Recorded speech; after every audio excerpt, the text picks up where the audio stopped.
sommes de retour sur le plateau de Téléfinance. Merci beaucoup. Si vous nous rejoignez à l'instant, il va bientôt donc être l'heure de retrouver Benoît Fernandez-Riou. Juste avant, on fait un petit détour par la Bourse de Paris. La Bourse de Paris qui est ouverte sans tendance et qui l'est toujours actuellement, timoré dans les échanges.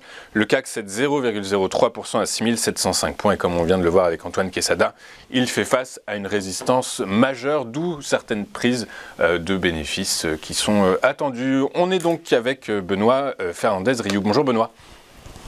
Oui, bonjour Louis-Antoine. Bonjour, merci beaucoup d'être avec nous ce matin. Je rappelle que vous êtes consultant et spécialiste du Forex, auteur du livre Le Forex et le trader privé. Et aujourd'hui, on va s'intéresser au Brent, puisque le Brent, les cours du pétrole et les cours du Brent sont pénalisés par les craintes d'un ralentissement économique.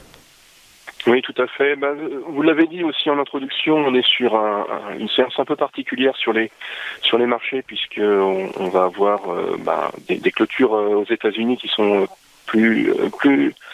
plutôt dû à Thanksgiving, et de fait on a peu de catalyseurs également aujourd'hui, donc je vous ai fait des market movers un peu spécial sur le pétrole, effectivement, puisque c'est ce qui drive les cours. On en a parlé la semaine dernière et cette semaine ça a encore bougé sur ce fameux Brent, puisque on a eu une annonce de l'OPEP pour réduire d'un demi-million de barils la production au jour, et donc ça a fait plonger les cours, enfin ça les a précipités une fois de plus vers le bas.